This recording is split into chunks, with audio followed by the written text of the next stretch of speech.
عارف رومی کہتے ہیں کہ چڑی اور چڑا کٹھے بیٹھے تھے، تو ایک صوفی صاحب آ گئے، سونی پگڑی، سونی ٹوپی، تسبیح بھی، تو چڑیا چڑے سے کہنے لگی کہ اڑ جا، یہ شکاری آیا ہے۔ چڑا کہنے لگا شکاری نہیں، یہ تو درویش ہے، کوئی ضرورت نہیں اڑنے کی۔ یہ بڑی درد والی بات حضرت رومی نے لکھی ہے۔ لیکن وہ قریب آیا نا جب بندہ، تو اس نے پیچھے گلیل چھپائی ہوئی تھی، اس نے نشانہ لگایا، چڑے کو لگایا، چڑا مر گیا۔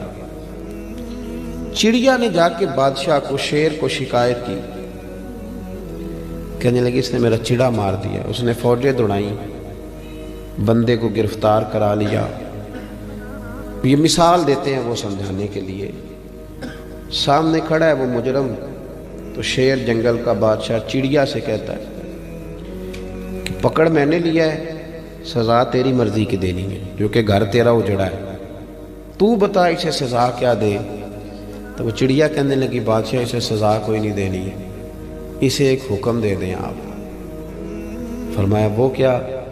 تو چڑیا کہنے لگی اسے بس اتنا کہہ دے کہ اگر شکار کرنا ہے تو کپڑے بھی شکاریوں والے پہنے، صوفیوں والے نہ پہنے، یہ درویشوں والے کپڑے نہ پہنے۔ شکار کھیلنا ہے تو کپڑے بھی اللہ کرے سمجھ آئے، صوفیوں کو بھی آئے اور شکاریوں کو بھی آئے، اللہ کرے سمجھ آئے۔ کہ شکار کھیلنا ہے تو کپڑے بھی شکاریوں والے پہن، کپڑے تو نے صوفیوں والے پہننے اور کھیلتا تو شکار ہے، یہ ظلم نہ کر۔ ہمارا یہ مسئلہ ہے کہ آپ کسی بندے کو چھیڑ لیں، وہ مفکر بھی نکل آئے گا، وہ سیاںا بھی نکل آئے گا، وہ دانشور بھی نکل آئے گا، وہ اتنی اچھی باتیں کرے گا کہ یوں لگے گا کہ یہ مسیحا قسم کا آدمی، لیکن جب اس کا عمل دیکھیں گے، اس کی بیوی کہہ رہی ہوگی کہ بڑی گالیاں دیتا ہے، اس کی اماں کہہ رہی ہوگی کہ میرے پاس تو 2 گھڑیاں بیٹھتا ہی نہیں، اس کے بھائی کہہ رہے ہوں گے کہ کھا گیا ہماری زمین۔ اتنی اچھی اچھی باتیں، یعنی لبادہ صوفیوں والا اور کام شکاریوں والے، یہ انداز درست۔ حضور نے اخلاق میں سے جو پہلا جز بتایا وہ مخلص ہونا۔ 2 باتیں اور آپ کی خدمت میں عرض کرنے لگا، ان کو بھی یاد رکھیں۔ زندگی میں کبھی بھی کسی بندے کو سکھ نہ دے سکیں تو اسے دکھ کبھی نہ دیں۔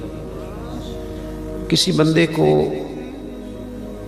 اگر آپ اس کی تعریف نہیں کر سکتے تو کبھی بھی توہین نہ کریں، اور کسی کی ذاتیات پر کبھی نہ اتریں۔ دیکھو ابو جہل نے نبی پاک صلی اللہ علیہ وسلم کے خلاف معاذ اللہ بڑی باتیں کی، جادوگر بھی کہا، کاہن بھی کہا، اور نیچے اتر کے اس نے غلیظ بھی انداز اختیار کیا۔ آپ کے چچا جناب ابو طالب کے پاس آ کے کہنے لگا اگر یہ دولت چاہتے ہیں تو دولت دے دیتے ہیں، اگر کسی عورت سے نکاح کرنا چاہتے ہیں تو وہ کر دیتے ہیں، اگر سربراہ بننا چاہتے ہیں تو ہم انہیں بڑا مان لیتے ہیں۔ یعنی یہ چھوٹی حرکت تھی نا کہ حضور کے بارے میں اس طرح کی بات، وہ ذاتیات پہ اترا، کچی باتیں کی، لیکن نبی پاک کی اس نے بڑی مخالفت کی، پر حضور کبھی ذاتیات پہ نہیں آئے۔